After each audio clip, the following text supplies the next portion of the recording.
rapidly. Get on the beers. That's your civic duty. That's what's most important, and that's what must be done.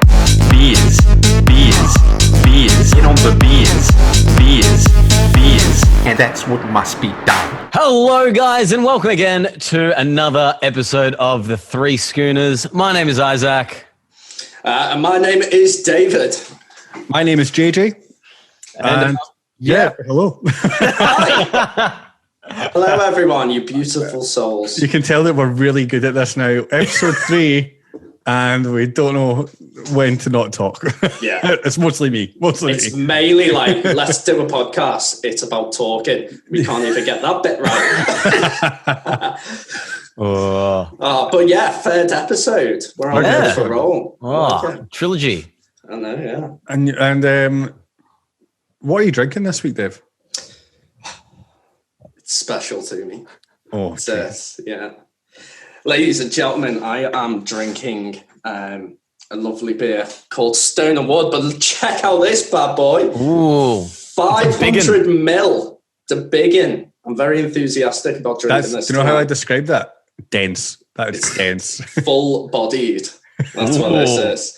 So, yeah, I'm on Stone & Wood, which is a pale ale. I don't actually know much about it. It just gets me really fucked, so that's all I care about. It was raised in Byron Bay. How the fuck do you raise a beer?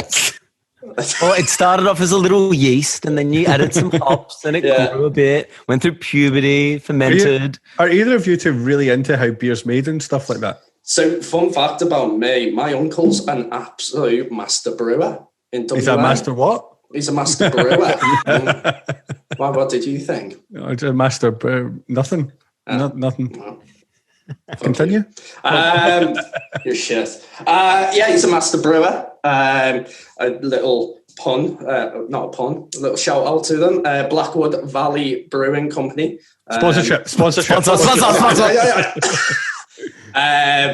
Free beer. We should have a button, do you know, when we all meet up again, we should have a sponsor button and be like, do you want them to be our sponsor? Just hit the button. And it's just like do if you'd like to be sponsored by airport style. We're never going to get a sponsor. Never, not once. So anyway, Blackwood Valley Brewing Company, it's also known as a cidery, is in WA in a little town called Bridgetown. Famously for its bridges. Whoa. Twist. Way. It's in the middle of fucking nowhere, and I lived there for about 8 months. And yeah, they make beer, funnily enough. Nice. Yeah. Unbelievable. And he's won many awards for it as well. He's won like Meldon, gold, silver, yellow, and green, and blue. Yeah, he's good. He's good. He did a truffle beer, and it won awards. I've probably talked about this long enough now. Isaac, what have you got this week, mate? I like to do, went to the back of the fridge and just found whatever was there. And it's a Grand Ridge Brewery Moonshine Dark Scotch Ale, which is 8.5%. A Scotch ale? Yeah, I don't know what that is. I'm Scottish and I don't know the fuck that is. What I want to know is how big is this fucking fridge you keep finding these ales? It's also not a twist top, and I thought it was, and I don't know if I have something to It's like he goes in there and he's going into Narnia. It's like a Family Guy. Have you seen when Chris goes to grab the milk and he gets dragged into that cartoon? A hat take on me. Chris, where have you been? I don't know.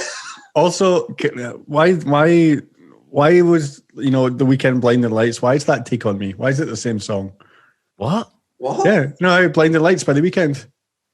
Oh, right. Yeah, right. Yeah. Do you know another one? Do you remember Gautier? Yeah. Whatever. I've dressed up as him for Halloween, yeah. Did you? Yeah. You kind of look like him. Long It hair. worked with the hair out and fucking makeup and shit. But yeah, what were you saying? So his song is Bar Bar Black Sheep, or Bar Bar Rainbow Sheep. Black Sheep. Now you're just somebody that I used to know. Yeah, right. But Blah Blah Black Sheep, Rainbow Sheep, Twinkle. Blah Blah Black Sheep, Twinkle Twinkle Little Star, and the alphabet are all the same song as well. Ba ba black sheep, twinkle twinkle, A B C D, all the same song. And go T, yay.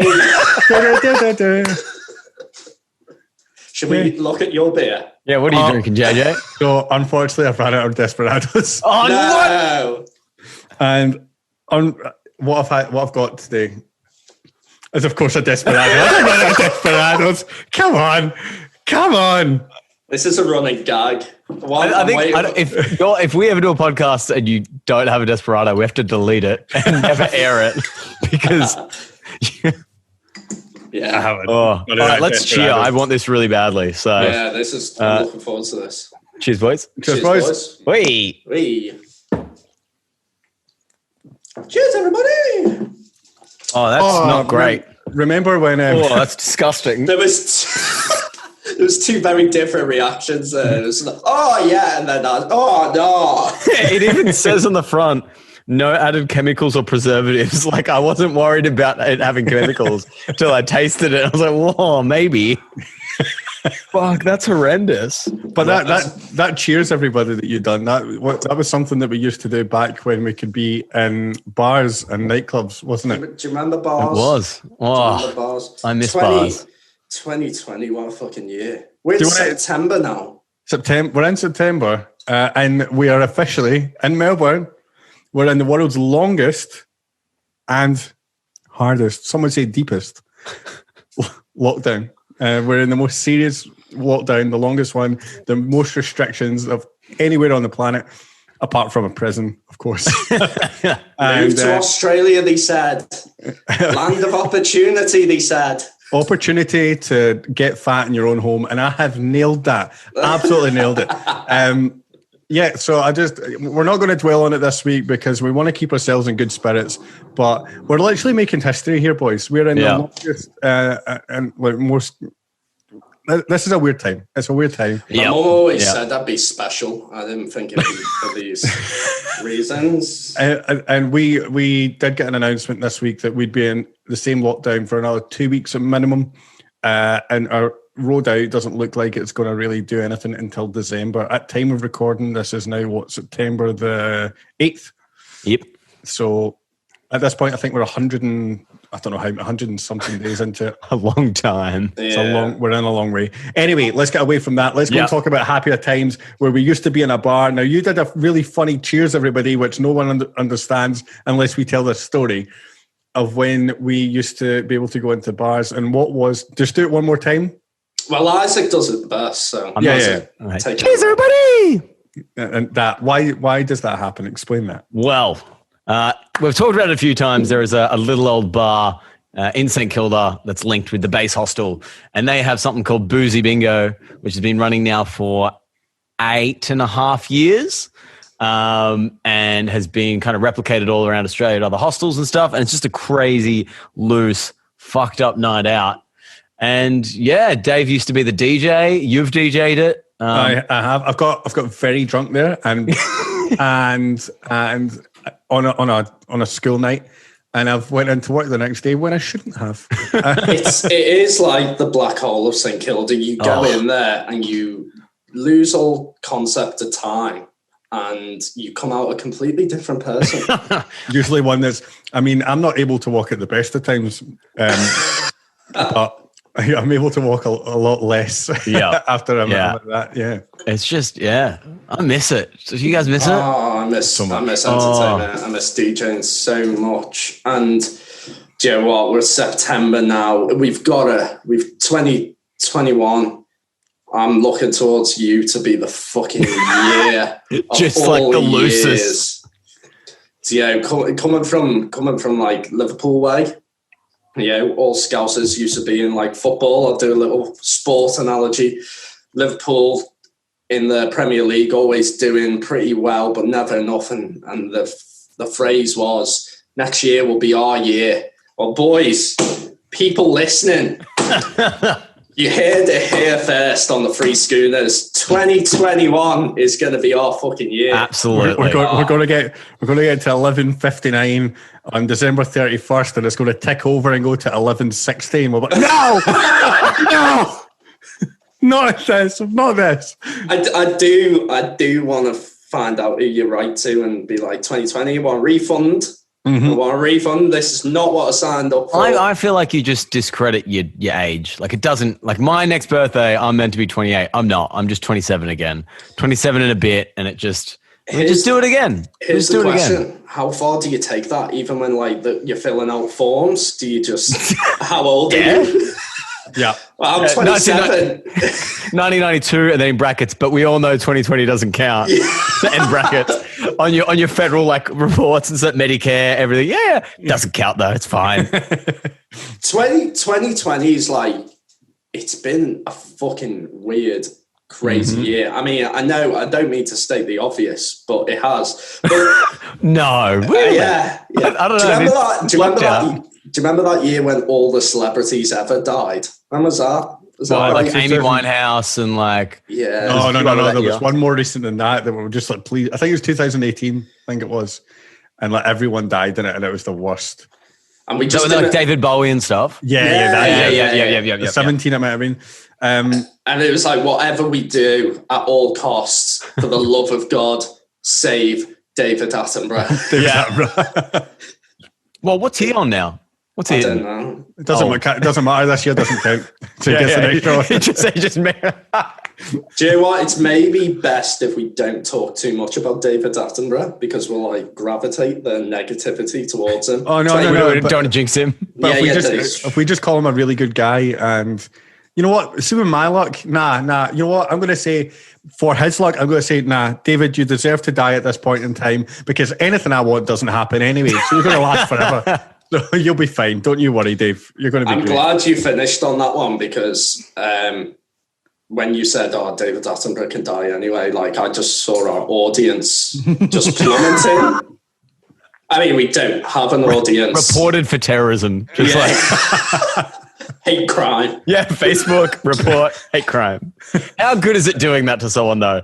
Just when they just say the dumbest shit. I done it very recently actually, and it was anti-lockdown, anti-vaccination, Liberate Australia page that I was in. And I was like, honestly, they were asking for people to be like physically removed from Parliament and all that, and you're like, that's inciting a little bit of hate and possible action there. That's a problem.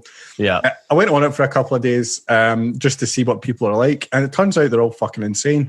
All of them. All of them. I've muted so many people in the last like 3 weeks. Just 30 days, mute, 30 days. Here's the thing, right? So this week we did have a protest. I know we said we weren't going to talk about it too much, but we did have a protest this week. And it was full of people that I wouldn't call them intellectuals. That's not how I describe them. I don't think many of them maybe finished school, or for that matter, finished their time in the womb properly. But I ended up being in an argument with a woman who just started attacking me, calling me a communist, a greenie, which I suppose I am a greenie. That's not too bad a thing. All these different names. It literally just went in on me, just constantly. I clicked on her Facebook profile and I went back 2 profile pictures. Now, bearing in mind, she's attacking me because she wants everyone out on this, not to be in lockdown. 2 Facebook profile pictures ago, on the 1st of April, she had a big hashtag stay the fuck at home like thing. And I screenshotted it and sent it to her and went, what are you doing? She went, you know what? I've woken up since then.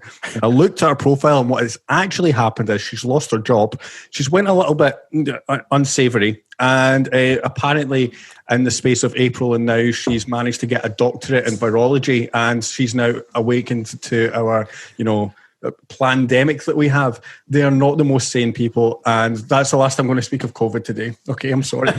Yeah, COVID banned for the rest of the... Everyone's... This is the thing. The news, fucking everyone at work, it's always like, what's the cases today? It's just...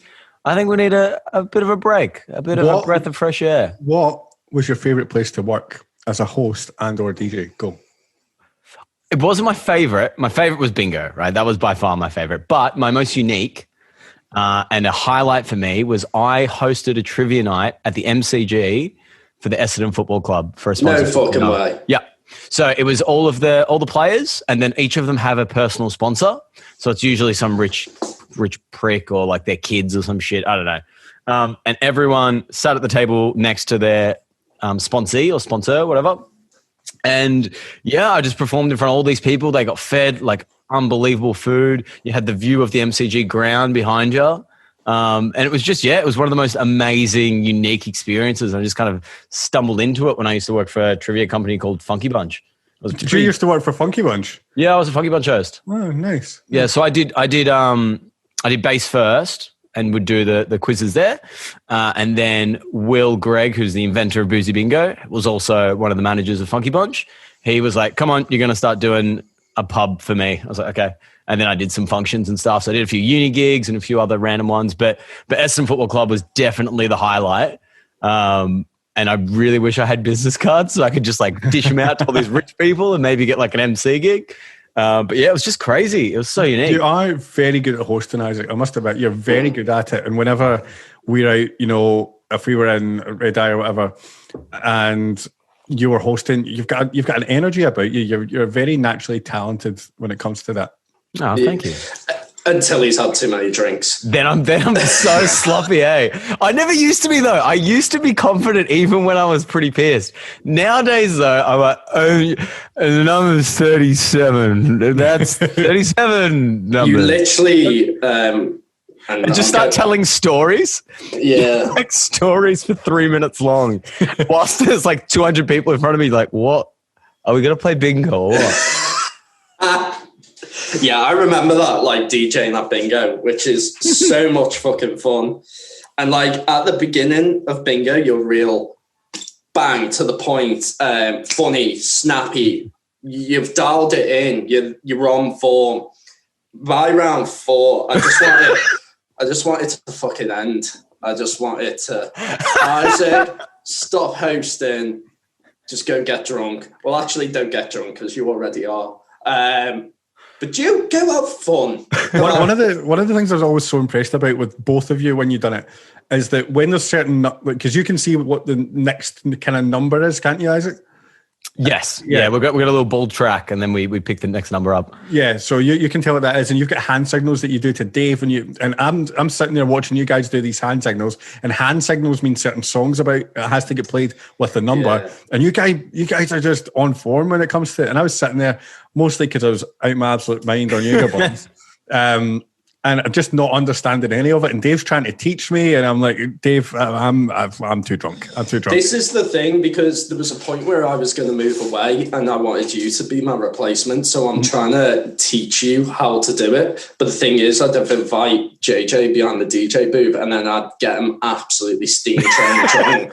And I'd be like, this is really counterproductive trying to teach him because he can't remember a sentence coming out of my fucking mouth. So stupid. Every time I'd go down to get it done, I'd intentionally drive my car there, and I'd park my car and I go, right, I've driven here. I can't drink, Dave. 2 hours later, I can't walk. And I'm like, well, I'm getting a taxi to work tomorrow. I mean, you really shoot yourself in the foot for that, because like when you say, I can't drink, I'm driving, I'm like, challenge accepted. Which, by the way, he obviously doesn't drive. He does. Yeah, no, I mean, no drink driving. JJ, you're the next day. You're a fucking adult. I trust you enough. You're a very sensible fella. I trust you enough not to get behind the wheel. Yeah, I don't. And anyone listening, it's not cool. We've probably all done it at one point in our life, but it's not fucking. You say that. I've never. Neither have I ever. No. I think Mom, if you're listening, no. I've been a little bit tipsy the next day, or probably potentially blown over the next day after sleeping, but I've never drank then driven. Very good about that. I done it once when I was very young. Like I'm talking, like not when. So I used to steal my mum's car when I was like 14. But that wasn't such a wait. Are you Glaswegian? You are. Yeah. Yeah, of course you are. So I used to steal my mum's car when I was like 14, but that's not when I done it. I think I was like 19. I done it once. And it was the most stupid thing I've ever done. I actually drove all the way to a girl's house behind a police car. So a police car was behind me. And yeah, just went to this girl's house, do what you do when you're at the girl's house, and then woke up the next morning. And I was like, Jesus, how did I get here? You braided her hair, right? That's what you do at a girl's house. Yeah. She needed a pedicure, so... One-handed pedicures are my specialty. Yeah, but with your left hand, she's got no toes left now. None. Yeah, sorry about strength that. In it. I believe her name is Emma. I'm not sure. This is the thing, though. Like, look, Yeah, well, I've came out and I said, yeah, when you've just said... Oh, you finally came out, Dave. Good on you, mate. It took long We've been enough. waiting for that for years. My partner is all an act. But, yeah, you do stupid shit when you're young, okay? It's not okay to drink and drive. I still do stupid shit. Yeah, well, you do, yeah. But monumental fuck-up shit like that, it normally happens when you're young. So it's not excusable, but it's kind of excusable because you'd be like, I'm a dickhead. I'll never do that again, you know? It's all about learning. It is. And I've never done it since then. I'm actually very, very much against it. Yeah, well, I'm the same. Yeah, I've done it, and after it, you feel like a piece of shit. So I also got lesson learned. I got banned from driving when I was 19. Unrelated thing. I got a new car. Because in the UK, they've got this thing called Motability, and it basically, Isaac, is great, right? See, if you're disabled, they give you a car. It's weird. I don't know what do you mean they just give you a car? I genuinely mean they just give you a car. It's a brand new car. Some of them are free. Some of them you have to pay a little. I paid £600 for like a £19,000 car. Weird. I don't know. But they want to defund the NHS, but they'll give out cars. Yeah, it's great. I remember trying to convince Tesla to become part of it. They went for it. But I got a new car. I had a girlfriend at the time who was very upset in the car. And I was on a road that I knew was like straight. It was 3 a.m. And I could see to the end of it, there was no cars on it, right? And I floored it. And I went through 6 red lights. And I can say this because I got arrested for it and all the actions that get taken against me. 6 red lights, doing 90 miles an hour, I believe, in a 30 mile an hour zone. Again, you can see all the streets, blah blah blah. Turned out though, when I went past when I first put my foot down, I was beside like an Asda, which is like a Coles, right? Yep. And there was a police car in the car park, and it just seen me shoot away, and it just followed me. So I get banned. So here's the fun story. I get banned for a year, but because I get banned, I couldn't get insured for 5 years. Because of my age, and that's how long the ban stays on your record, so no one would insure me. So I was 24 before I could get a new car again. So I go up to look at this new car, talking to the guy, and I have to get insured through this Motability scheme.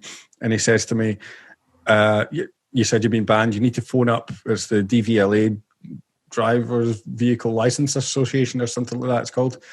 And get your ban number. And I was like, all right, cool, I'll do that. And I phoned them up. Embarrassing. I'm sitting there. It's a Renault dealership. I'm sitting there and I phoned them up. And I'm like, hello, hi, my name's Troy Gardner. My license number is blah, blah, blah, blah, blah. And they went, Mr. Gardner, we've got no record of you ever being banned.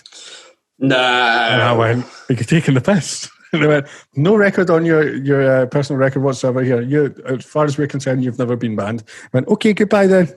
I spent 5 years where I could have been driving, but yeah.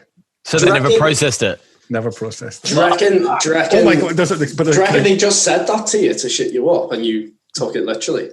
No, that's actually, I had to go to court and everything. But it was just administrative fuck up, yeah. So I went, so it continued. It was getting so much worse. So it continues. I got a £270 fine, which is about $600 roughly.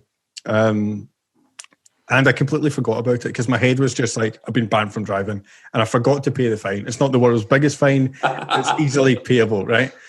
So I was out, my mum has lived in Melbourne much longer than I have. I was out on holiday seeing my mum and I left home. I went home early. I went to, I think there was a funeral. So yeah, the guy that one of my mum's friends died and I was going home anyway. So I went home a few days early, that and a couple of other reasons. And I left to go home and I landed in Glasgow. And when I landed in Glasgow, there was police waiting on me and the police took me. This is a great story as well. Police took me. I said, I went, Mr. Gardner. I went, yeah. And they went, come with me. I went, well, I'm not going to say no to that. So they took me aside, took me in a room and they said, listen, you've not paid this fine. It's £270. Technically, you shouldn't have been able to leave the country. We don't know how you get out. I was like, it's okay, boys. I got my ways. So it's 270 quid. I'm not like a drug dealer. It's 270 quid for running a red light. And they took me into this room and they went, have you got £270 on you? And I went, no. But I might have it on this card. Can can I just go and take the money out over at that cash machine over there? They said, no, we're technically not allowed to let you on British soil because that weird bit between the plane and where you go through customs, you're in a no man's land there because that's technically international airspace, whatever. Yeah. We're not allowed to let you on British soil until you pay this fine. And I was like, right. And can you take my card to go do it then? They went, we're not allowed to handle your card. I went, okay. I've got a mate waiting on me. Shout out to Jai, the world's worst fireman. I've got a mate waiting on me outside. Can you go ask him if he's got the money he can pay it and I can pay it back to him? They went and found him. They went, nah, he's skint. He's not got the money either. Jesus. So I went, cool, what's going to happen now? They went, we're going to take it. So there's a police station in Glasgow called Govan Police Station. It is famous for being the police station that you would take any terrorist to. Shout out to the Glasgow airport terrorist bombings. That went really well for you guys. That was a real thing as well. Terrorist got taken down by a guy kicking him so hard in the balls he broke his foot. I get taken to this police station. It's like some Team America shit. Honestly, if you've got anyone listening, if you've got some time, go and look up the Glasgow airport terrorist attack. It is genius. Not the terrorists, the people that defended the airport. Classic. But I get taken into this police station that is bomb-proof and blah, blah, blah. And it was lovely. I get taken in. I went for a wee nap because I'd been on a flight for 24 hours. And when I woke up, my dad was there and he'd bailed me out. It was a great time. So what I'm trying to say here, ladies and gentlemen, is if you don't want all of those things to happen to you, don't speed. Full roundabout. Just never. That's it. That was just like the longest slideshow.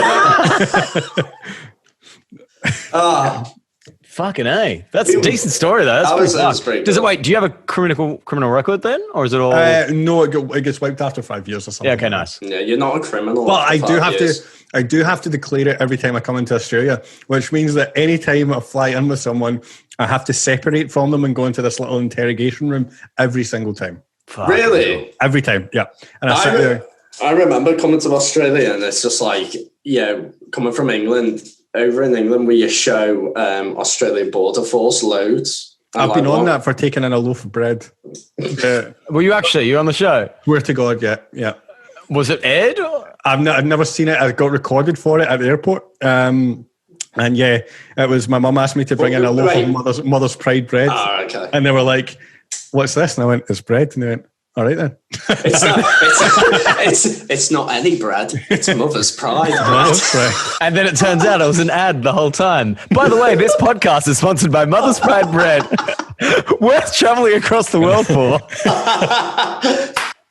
All right, when this goes out, we're gonna at Mother's Pride bread. Mother's Pride bread. Yep. And imagine our first sponsor is actually not beer related. It's going to be Mother's Pride. Either ones get yeast in them. We're going for that yeast market. That's fucking hell. I remember though, we're watching Australian Border Force, and I remember the first time I came over, and I was expecting to get like proper interrogated because it's just like they're known as one of the most strictest border forces in the world, and. Yeah, I remember I brought over a skateboard because I was having like a quarter life crisis. Is this when you went back? No, this is the first time. First time. Yeah, first when time. When the plebby Dave came in on his STA trip. I was a different person back then. STA, there you go, advertisement. They've gone. They've gone bust. Yeah, I don't think everywhere, but the majority of their offices are gone. I'm just still shocked that he said quarter life crisis and he's sitting there with dyed white hair right now.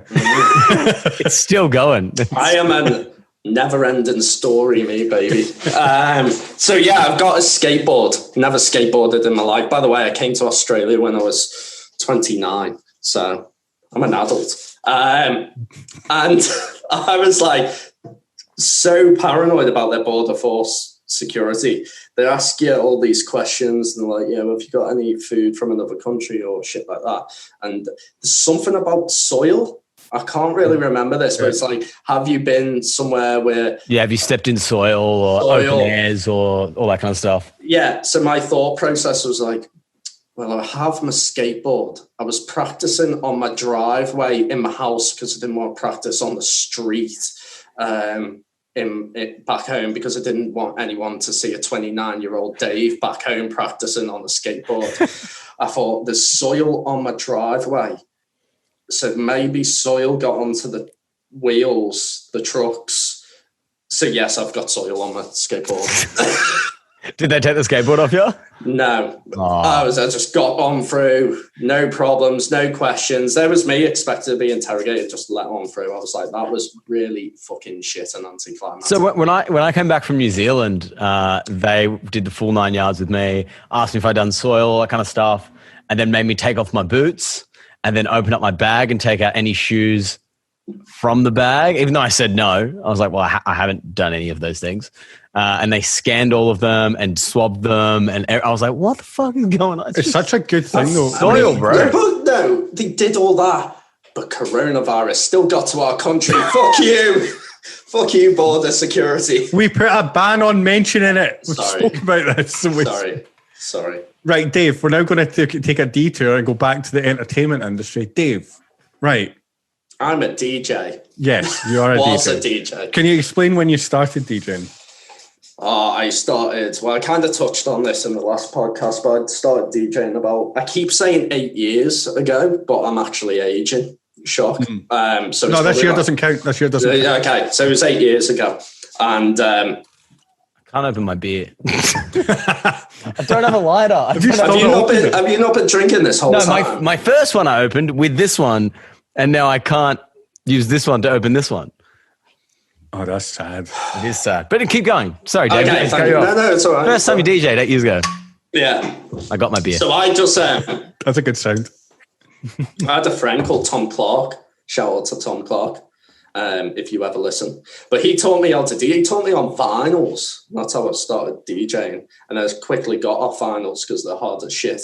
And for those playing at home, vinyls are the wiki old school ones. Yeah. They're coming back, vinyl. You get paid more, I believe, as a vinyl DJ than you do normal DJ. It's not about the money, Dave. No, it's not about the music and the art. It's about, it is about that. Just, the nice paycheck at the end of the week really helps. But yeah, and then I moved on to CDJs. And then, like I mentioned in the last podcast, I had a friend called Jay who started trying to do promotions, and I got involved, and we tried to do our own night at a bar called Vanilla Lounge. And yeah, I started DJing there and did a few people's birthdays. And then I gave up DJing. I was convinced myself, and through the words of others, it was like, oh, you're never going to really get anywhere. You're never really going to be successful. You kind of waste your time. So I sold my decks and tried to put my money into other things. Everyone fucking listen now. Never listen to those people who say it's a bit of a childish dream, chasing this DJ. Giving up DJing back then was the worst thing I ever did. And then I toyed with it a little bit, but I sold all my equipment, and I never really got equipment back. And I had to play around on friends' decks, and I used to be that guy at party going, I used to DJ. Of course you did. Yeah, of course you did. I do that now. And I came to Australia, and Jake Ellis. Yes. Was it Jake? Jake's the one that brought you back. Yeah, we fucking miss you, Jake, so much. So for those who don't know, Jake Ellis, he's not dead, by the way. Might as well be. He's in Glasgow now. Yeah. Oh, is he? Oh, yeah. He's with Shannon in Glasgow. But Jake Ellis came over, and I moved into a house where Jake was living. And I did that thing. I was like, I used to DJ. And he's DJing on this. And he was like, well, go on, get on. So got on. He was like, you've still got it, I was like, you're a bit rusty, but you've still got it. And it was Jake who actually rekindled the fire. Now, for those who don't know who Jake Ellis is, he is a St Kilda legend. He was here for such a long time. Unfortunately, because of that thing we're not allowed to talk about on this podcast, he had to go home also because the Australian government wouldn't grant him another visa. Fuck you. Watch my visa get cancelled after this. And Incitement. Yeah. So he had to go home. And yeah, he's living in Glasgow now, but it was him who got me back into it. And he's DJ'd with me and you, JJ. And we absolutely had a blast of a time. But then the next person, I got a regular gig at Boozy Bingo, which you mentioned, and how did that come about though? That's that was thanks to Alex Hill, who's one of our close friends, and we've worked with Alex Hill. Yeah, it was good timing with a certain DJ we know. Yeah, Aaron. Very unfortunate events. Yeah, Aaron decided to wait a minute.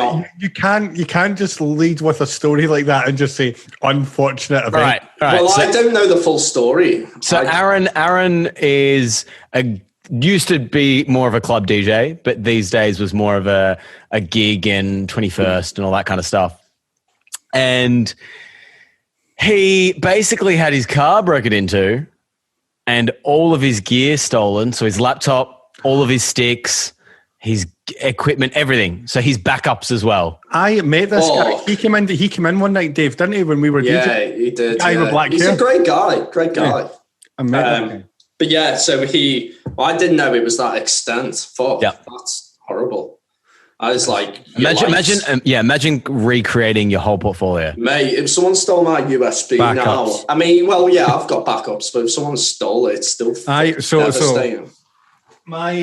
Here's what I carry about with me, and Dave, you've seen this 700 times because I've always got it with me. It's a little case, and inside the case, what I've got is I've got a little tiny set of in-ear headphones, my Schooners, and inside that I've got 2 sets of USBs. I've usually got 3, but one of them is plugged into something up there. I have got backups on backups on backups, and anyone that's listening, that's a DJ, I can't remember the rule, but it's something like the chances of one of your USBs failing is this much. The chances of 2 is this much. But the chances of 3 USBs failing at the same time is almost infinitely impossible.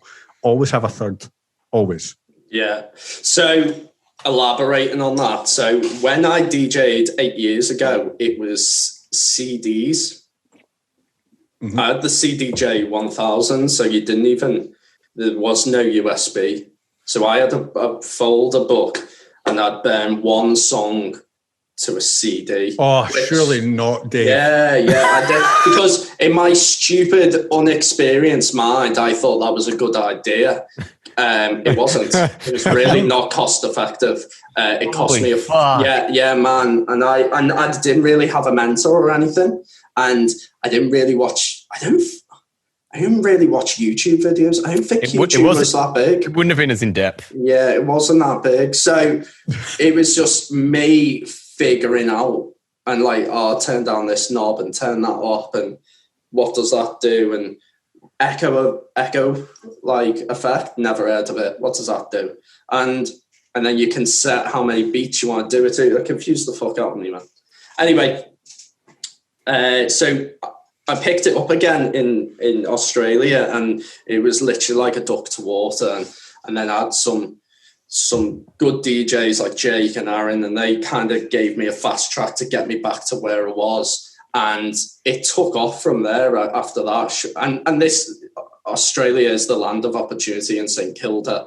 You know, I got residency within. I started doing bingo. Thank you to Isaac as well, yourself and Alex, and I started doing bingo every Monday, and that was like an easy introduction to DJing because by the end of it, no one fucking cares what you're playing at the end of bingo. As long as it's poppy shit they can sing to, they don't really care. So it was really easy. But then after that, I got DJing at a club called Poison. And these boys, the boys who own Poison, they've done festivals and they've done... there's a guy there called Gaz Kempster. Shout out to Gaz, absolute fucking legend.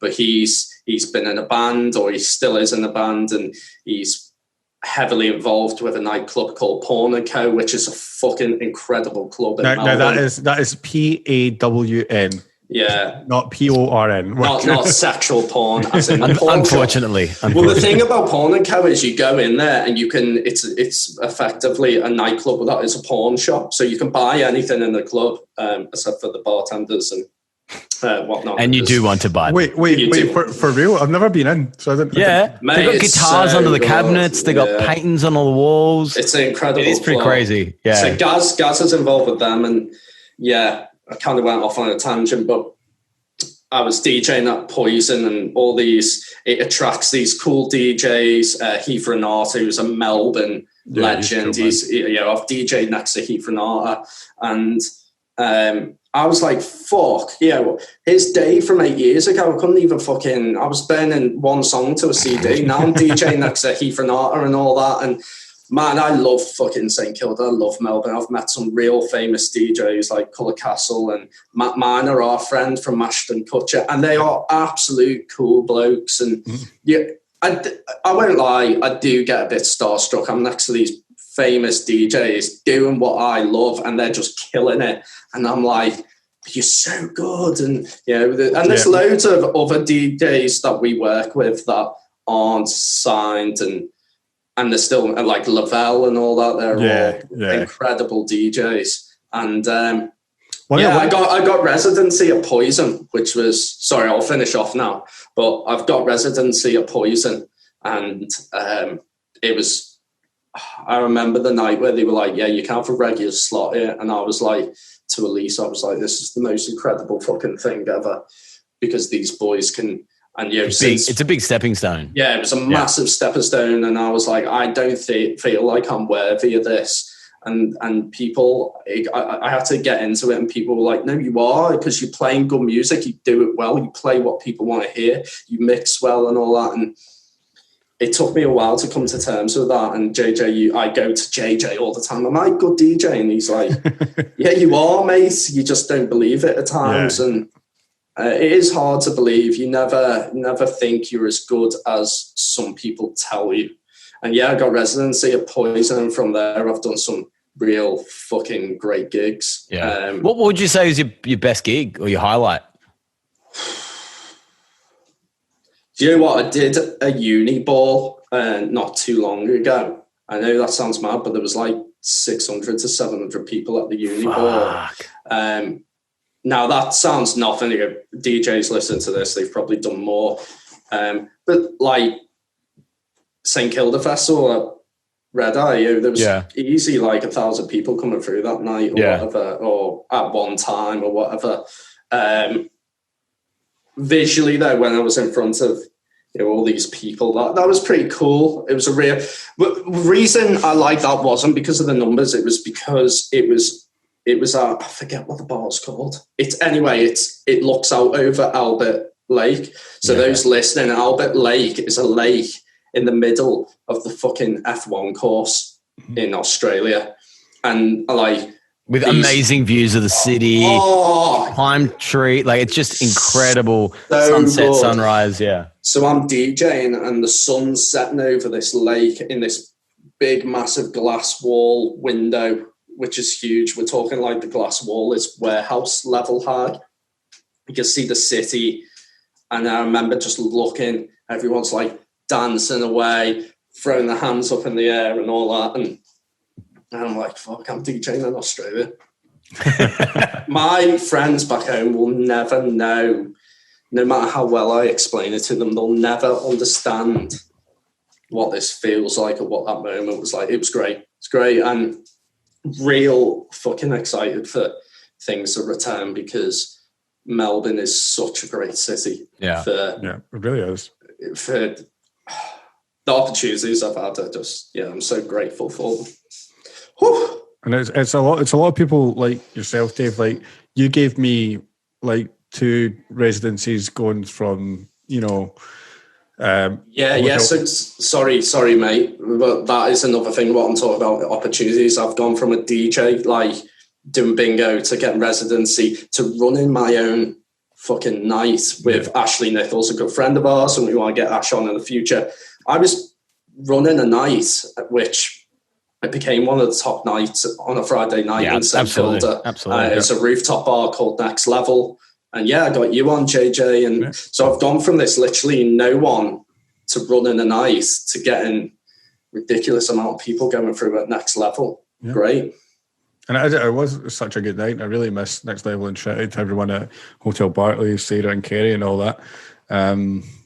Yeah, man, and Voludo as well. You got me into Voludo on a Thursday. Missed that. That was a good laugh.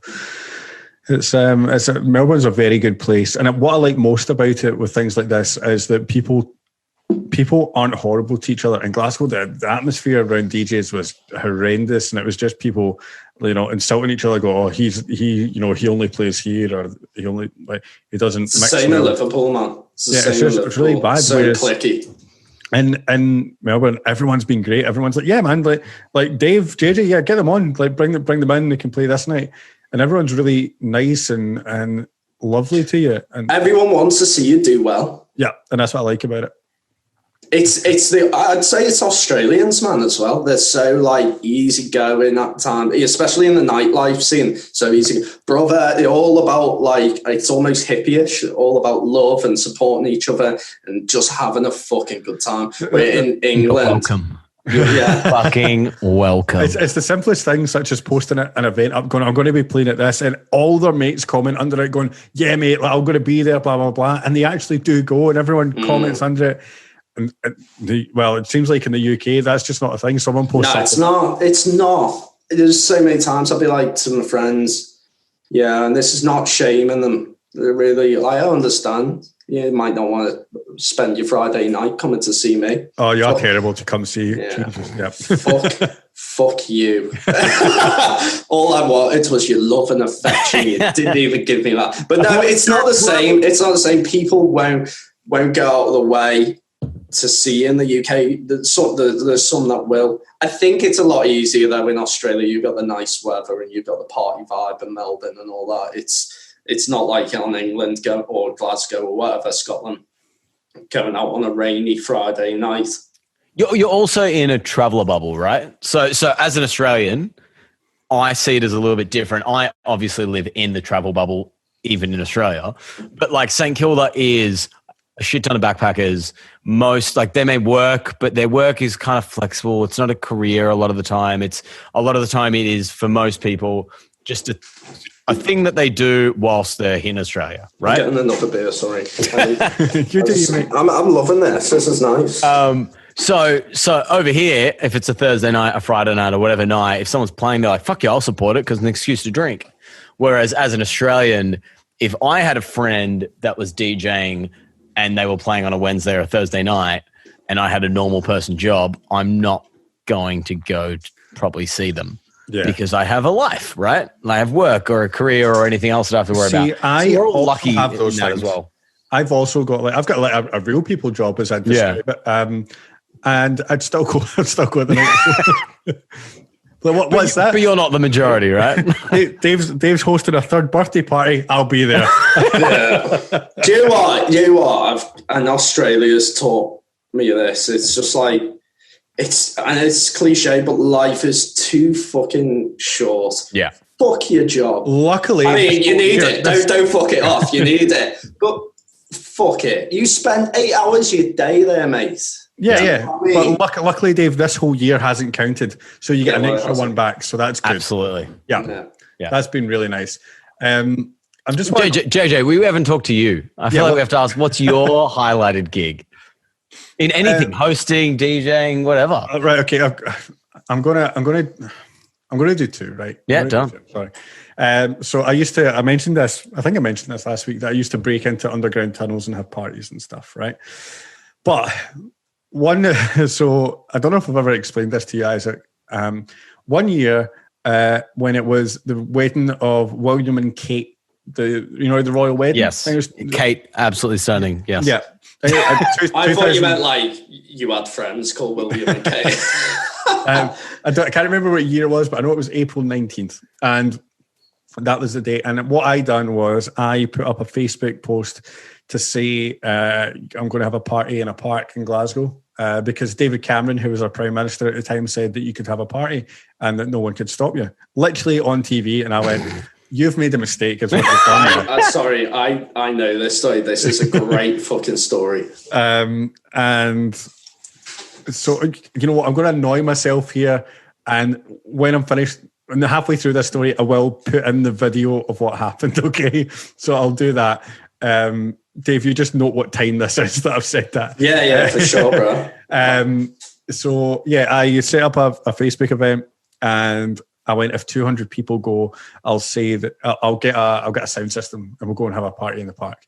So the next day I break my phone, right? I'm in college and my phone it literally snaps in half because I'm an absolute idiot and sit on it and it bends, right? So I can't see anything. I'm like, oh, great. And I forget all about it and I go on a night out, blah, blah, blah, and wake up the next day.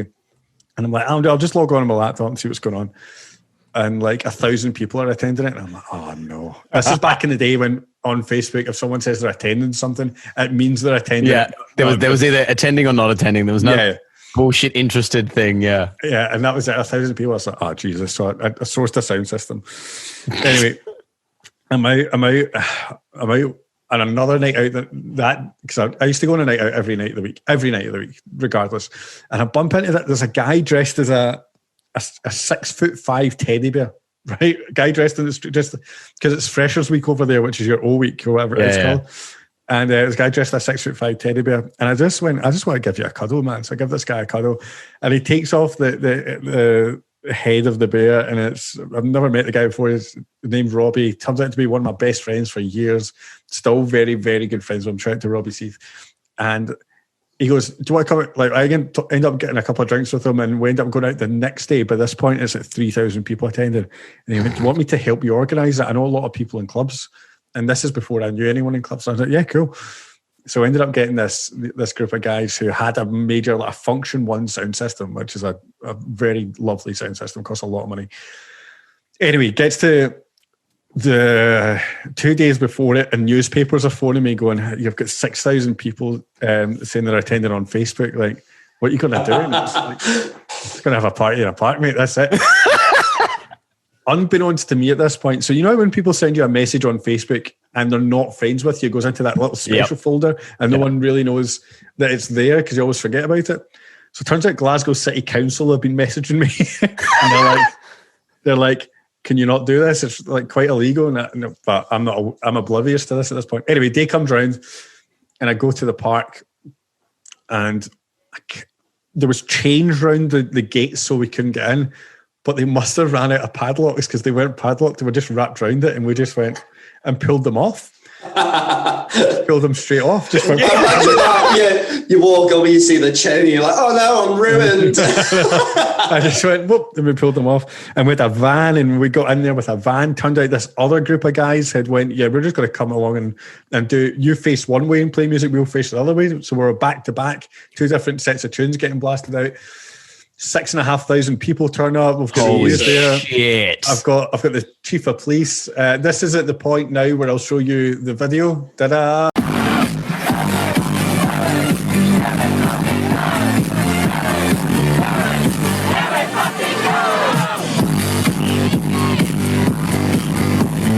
And but sorry, ladies and gentlemen, he said he wasn't going to point to anything because it's an absolute pain in the arse. That's just so annoying. I need to edit it. It's me that does the editing. Yeah. So if you want to see that video again, it is. Oh, damn it! We're not playing it twice.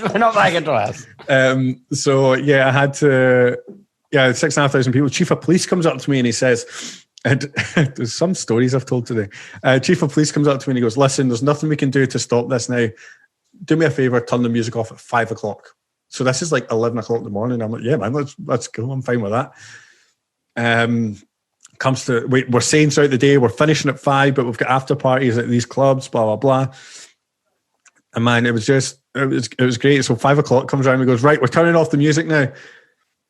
In my head, I know what's about to happen, right? Because it's Glasgow, and Glasgow doesn't do being told what to do very well. So bottles of Buckfast just start flying in every direction. Not at me, just every direction. I know that the police are going to come and get me. So what I do is I get my friends to stand around me. I've got a backpack on. In my backpack, I've got a change of clothes. So I go down the way, change all my clothes, get back up and just kind of sneak away. Police never got me that day. And I get back to the club that I'm going to DJ it later on that day. And I'm just sitting there chilling. Me and my mate Robbie are like, oh my God, that was amazing. And we just so happened to look up at the news. And we'd started the biggest riot. And like, I can't just, like, again, video now.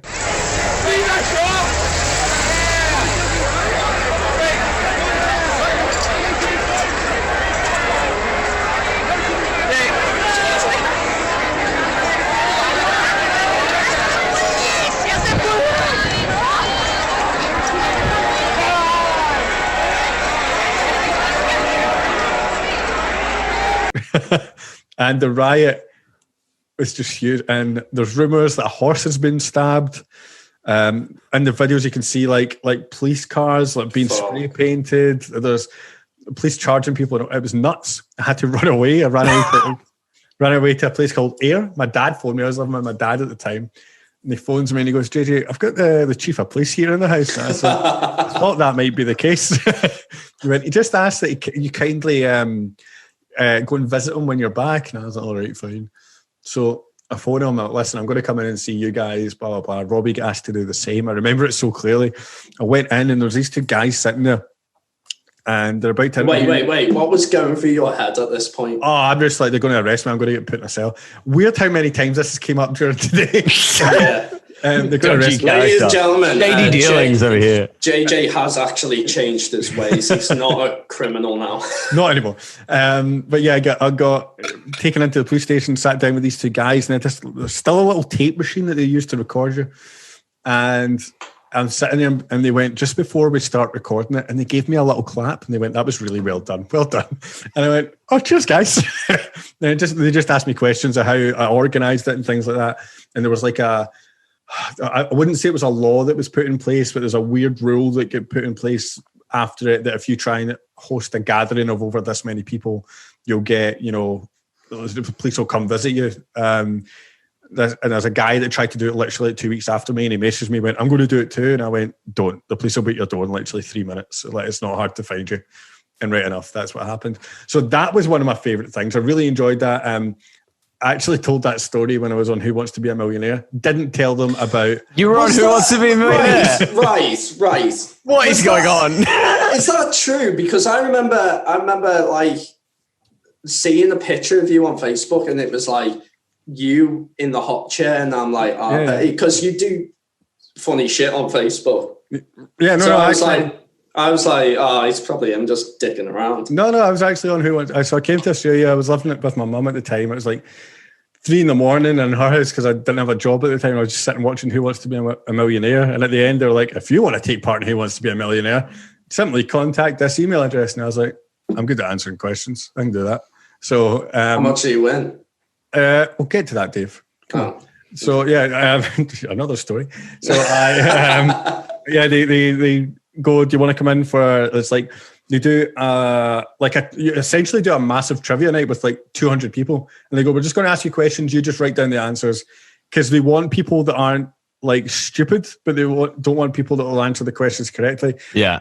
Like all the time. And I thought of that and I went, I don't want to get all these right. So there's some that were really, really easy ones that I was like, I'm going to get this wrong. Right. So I think I had like 40 questions that I had to answer, or 50. And out of them, I think I got 42, but I could easily have got like 46 plus. There's a few that I answered wrong intentionally. And they went, yeah, come back. We're going to do an interview with you now. So for the interview, they just went, I just want a stupid story about you. So I told them that story and they went, we don't believe you. Out and outside, I don't believe you. The whole thing at the park thing, they went, I don't believe you at all. And I went, cool, don't believe me. Go look it up. Give me a call if you think that I'm telling the truth. I got a phone call that night and they're like, what? What is that? You need to come on the show. You need to tell that story. And I went, yeah, cool. So I went on. I worked for Tesla at the time and I told them I was going to the doctors or something. And I went to be on Who Wants to Be a Millionaire.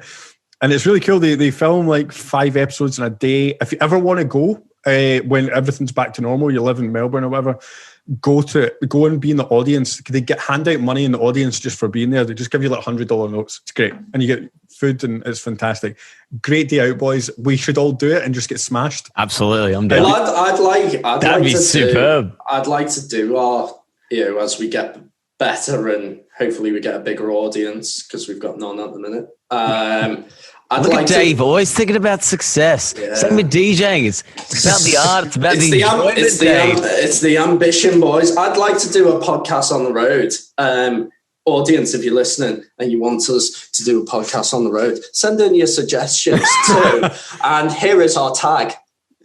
Damn it! You know what it is. It's the Three Stooges. I know, but I just wanted more on work. Everything. I just wanted more work for JJ. Thanks, mate. But yeah, so we're on Who Wants to Be a Millionaire. This is with Eddie, right? Eddie McGuire? Eddie McGuire. Unbelievable. Whole family's from Glasgow. Fun fact. Him and I got on really well. So Eddie McGuire, for people that aren't in Australia, owns, is it Collingwood Football? Yes. I don't know if he owns it outright or if he's co-owner or something. But yeah, he's definitely... What a sport AFL is. It's a weird, it's a weird one. But yeah, he owns that. Anyway, so they do it really strangely. So it's Who Wants to Be a Millionaire hot seat. So they still do the fastest finger first, but they do 15 of them. And it's whoever gets the most in the shortest time. So out of the 15 questions, I think I got 12 of them right. And I did it much faster than anyone else. And I won $1,000 for that. Thank you very much. Superb. And yeah, so I got to go on and do the thing. But the thing about the hot seat is if you don't know the answer to the question, you can pass and you can let the next person on. So I only go to how it worked out. I only got 2 questions. The first one was, what is the colour of the Golden Gate Bridge? It was something orange, was the official name of it. Is it not red? No, it's an orange. Red. It's orange. Yeah. Huh? Yeah. See, you would suck, Dave. Yeah. There you go. Right. I'll ask you guys the second question and everyone at home as well. Right. And I'll leave a little pause so that you can actually think about it. Oh, yeah. Okay. Okay. Right. Although used in cuisines around the world for hundreds of years, where were chopsticks invented? Here's your options: Japan, China, Vietnam, or Korea.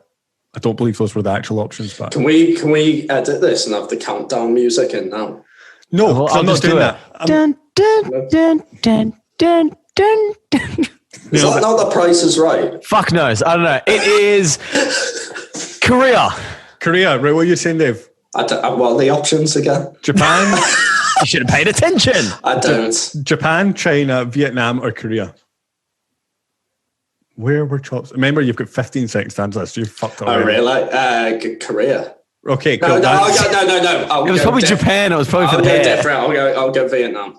It's China, right? So right. I'm sitting there and I'm going, now, it could be any one of these 4 countries. I'm going to pass. But what is really cool, what happens next, is that because Eddie and I got on really well, every time there was a question asked, he'd turn to me and go, JJ, what's the answer to that? And I'd go, that's the answer. They got it wrong. He's like, you're very right there. So people are getting knocked out and there's less and less people able to be there. But as they get knocked out, as people get a question wrong, the prize money goes down. So you've got less questions to answer. So there's only there's this window of you being able to get back in the seat. And I missed it by 1 question. Fuck. The last question was, what year did Kentucky Fried Chicken change its name to KFC? And I was like, yeah. So my missus Yasmin, she worked in KFC for years, and I used to look up things just to annoy her about it, like what are the secret herbs and spices. So I knew the answer to this question, and it was the last question, and it was like 1988, 89, 91, 92, and it was 1991. And Eddie goes, what's the answer, JJ? Because the girl had answered it with 91. I went, she's right, it's 91. They went, you're right, it is 91. And then she won 20 grand, and I said, that's my money, bitch. But she was really nice. She was a really nice girl. She wanted to give it away to charity. So here's another cool thing about Eddie McGuire. He comes up to her mum while she's away getting photos taken for the show and goes to her mum, do not let that girl give any of that money to charity. That is her money. She's earned it. Don't give it away. She's got things that she wants to do with it. Do not let her give that away to charity, which I thought was a really nice thing for him to do. Well, there's a thing, I don't know, this could be massively inaccurate and I'll probably get hated on from every charity, but is there not a stat or something about when you give money to charity, how much of it actually goes to the cause? I mean, it completely depends on the charity. Does it? In the UK, the law is 10%. That's all they have to give. Really? Yeah. Wow. 10%. Yeah, so it's not that much, man. So do your research. Always do your research. Always do your research. Or if you can give directly, but do something better than that. Give directly and don't film yourself doing it.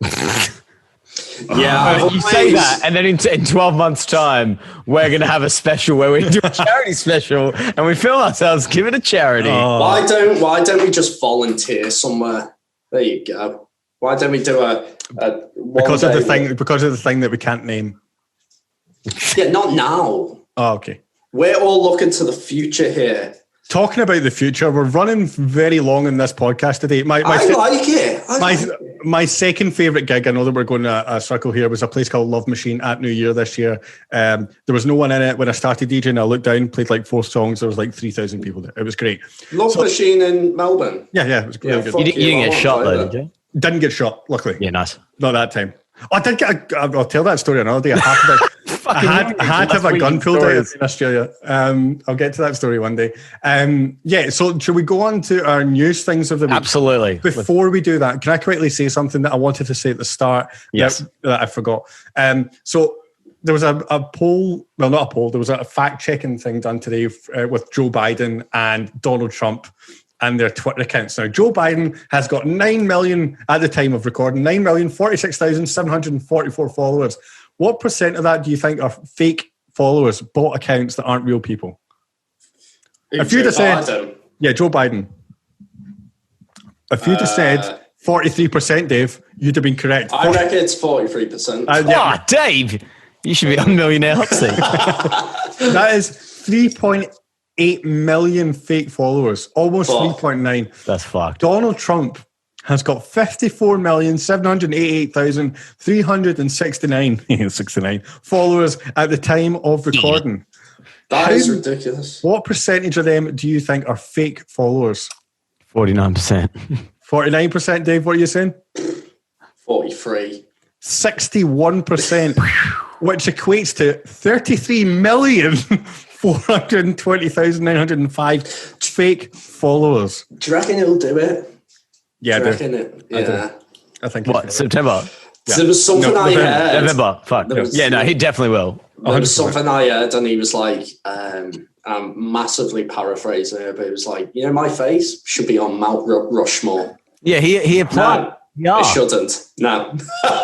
No. It's anyway, that was I wanted to say at the start. You start. tried to convince your nation to inject themselves with bleach or some shit, and then said it was a joke after people died. Yeah. What a man. What a guy. What a guy. But then also world leaders, hey. Yeah, we've got. I'm quite happy with Scotland's one. Big Nicola Sturgeon, big Auntie Nick, she's great. Boris Johnson, Bojo, he's a character. I'm not going into that. Bojo. Yeah, let's not get political right now. I think we should go to our news article of the week. Dave, on you go. You can start. Am I starting? Yeah. Okay. Isaac, do you know? Ooh. Look at his face. Look at his. I'm looking at a screen face. For $1 million, do you know who Neil Buchanan is? I do know who Neil Buchanan is. You do? Unbelievable. Fucking heart attack. Yeah.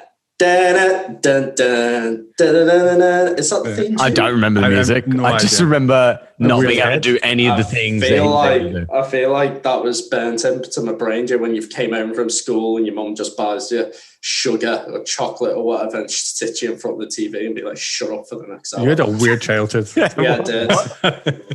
Just shove me in front of the TV. There you go. Shut up until dinner comes along. Anyway, we're not getting into my traumatic childhood. We're getting into, is Neil Buchanan Banksy? Ooh. Well, it's been suggested in the news that Art Attack's Neil Buchanan, am I saying that right? Buchanan. Is being rumoured to be Banksy. Ladies and gentlemen, Banksy, if you don't know who that is, you've been living under a rock. He's the guy who does all that fucking cool art. And no one knows who Banksy is, and he's been doing it for God knows how many years. Sorry to interrupt, there's a Banksy inside of Revs. Is that just a copy though? No, we're probably he was allowed inside because Revolver as a building is an art complex, right? They've got the whole second room, which is a community art space and all that. So one of the only Banksys in Melbourne is inside of Revolver. Isaac, do you want to explain to our non-Australian audience what Revolver is? Revolver is, if you've heard of Berghain in Berlin, or there's an equivalent in LA. Basically, it's our club of clubs. It's open from Saturday at like 9 p.m. until Monday 6 a.m. I think, or 7 a.m. And what's the infamous story? So supposedly someone's died behind a couch there and wasn't found until Monday. I call bullshit. But point is, it's just an unbelievable club. You've got a lot of big famous DJs that have come there and they've done sets. It's an oasis for all people that love music, drugs, and all things debauchery, basically. Yeah. This is the thing about Melbourne as well. It's just like it attracts so many fucking... I'll get back to Neil Buchanan in a minute. You can wait. But... it attracts so much. St Kilda especially attracts so many, and Chapel Street attracts so many famous artists. I mean, where I live in St Kilda, Bob Sinclair fucking DJ'd about a 2-minute walk away from my house on a beachfront. Fatboy Slim, I know you might not care about Bob Sinclair. Fatboy Slim DJ'd in the same place, 2-minute walk from my house. And I went to see Fatboy Slim, the DJ of all DJs. This is Melbourne, ladies and gentlemen. This is a good fucking time here. Anyway, Neil Buchanan. Tourism Melbourne. No, it's been suggested that conspiracy theorists say, don't you love a good conspiracy theorist? We need to do a conspiracy theory episode. Yeah, we do. Oh, God. It's been suggested that he's Banksy, which I find, he's 58 years old, I find absolutely amazing. God, I hope it's true, because he's like the Batman of the art world. He's just this real cheesy, happy children's entertainer by day. What are you talking? Batman is none of those things. No, he's like the also, Batman of the art world. But so Neil Buchanan is also in a death metal band, in case you didn't know. Yep. Okay, you're really fucking with the story. What I'm trying to say is, on the TV show, real happy, nice guy, presents to kids. By night, unknown artist who graffitis London tube stations and revs in Melbourne, and the man's God, I hope it's true. So it's probably not. It's definitely. I mean, I'm just going to touch on it. He publicly stated that he wasn't. So it's not. No. Fuck you. Because the article I'm looking at is Art Attacks Neil Buchanan forced to deny being Banksy. He was forced by the man, by actual Banksy. By the man. Now you said, Isaac, that that there is a Banksy in Melbourne. Okay. Now I'd be confident, and I mean very confident, in telling you the exact dates that may have happened. I could give you a range of dates, and I can go, it was during one of these that piece of art was put there. Do you know why I can do that? Because you know who Banksy is? Because you want Who Wants to Be a Millionaire, and you know the shit. I spend a lot of time on the internet. Because you Googled it just then. So there is a huge correlation between when Banksy art appears in a city and when the band Massive Attack also plays the city. And there's a theory that Banksy is one of the members from Massive Attack, and you can look at this and look at when they appear and when this band plays, and the amount of times it's a coincidence is not just a coincidence. Where is Massive Attack from? England. Where in England? I couldn't tell you. So my ex's mum... I think is it not Manchester? So my ex's mum knows Banksy. Probably, yeah. And do you know what? And she grew up in Somerset. And went around Bath. Let's find out where Massive Attack is from. So I remember my ex used to work. My ex's mum, used to work in like art or something, and knows Banksy personally. Okay, so they're from Bristol, which is perfect. Yeah, done. Yeah, she went to Bristol Uni. So the story it's confirmed in my head. There you go, easy. Also, there's a Banksy in a club called the Archers in Glasgow, and they didn't know it was there, and he never told them that he'd done it because Massive Attack played the Archers, and they never said that he'd done it. And it wasn't until years later when the Archers shut down because of things I won't go into, but Glasgow City Council. It shut down that Banksy goes, yeah, so there's actually a Banksy within the Arches. They reopened it again, not as a club, but as like a kind of food place. And they found it under layers and layers of paint that had been painted over it. And they had to strip away the layers of paint bit by bit by bit, and they brought it back. Did they carbon date it and work out that it came to the same year and date as... Same year. So I've got something to your theory there, JJ, and this is what I'll say about it. It's not Neil Buchanan. Fuck you. it's Neil Buchanan. It's not Neil Buchanan. It's the head and heart attack. Yeah, I was going to say, I'll even stretch to believe it's the fucking head before its massive attack. So I want to see what the distance... You said Somerset is where she lived, yeah? Yeah, no, but she went to Bristol. Like, it's, there. It's like that triangle of England that I think is close to each other. It's not far away.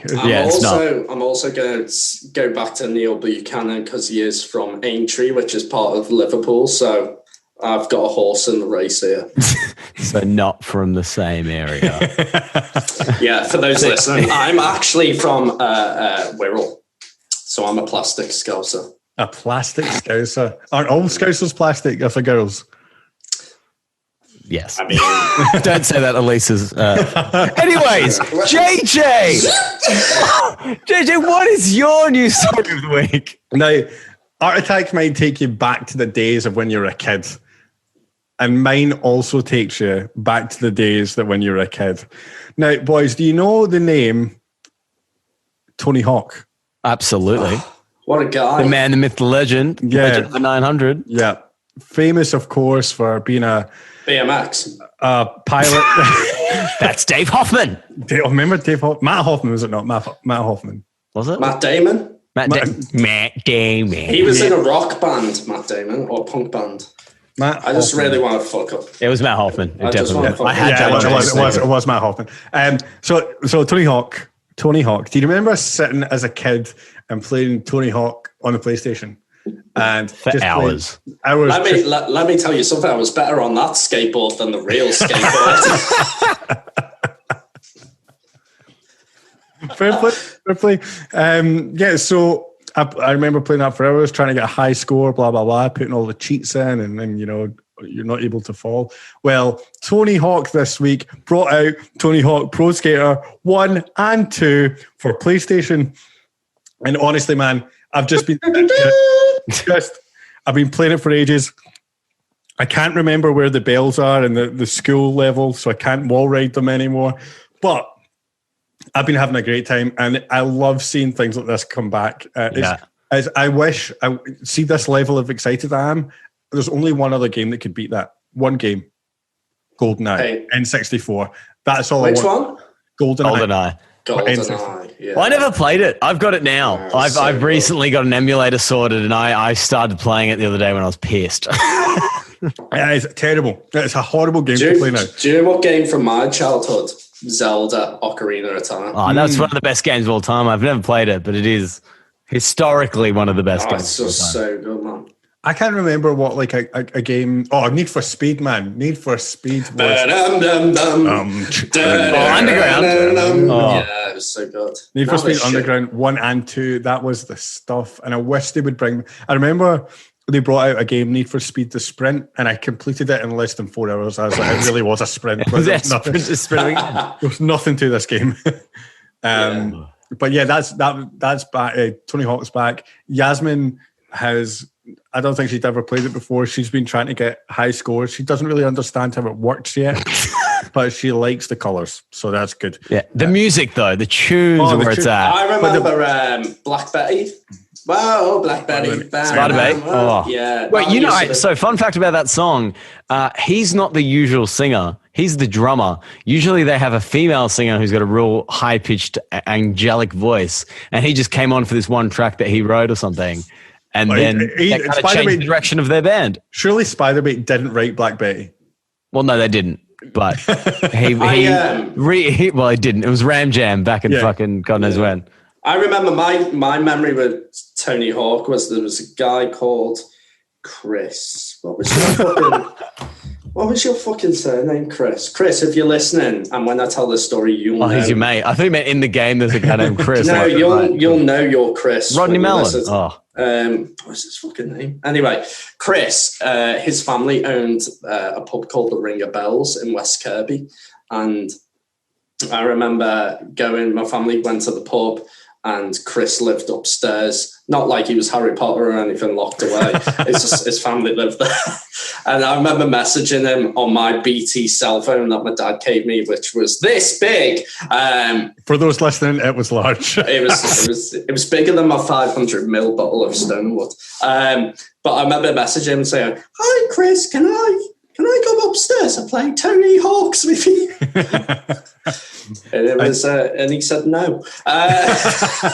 What a fucking shit story, Dave. Yeah. For more of this, tune in next week. And then you found 10 quid, right? Yeah, in my pocket. Oh, good times.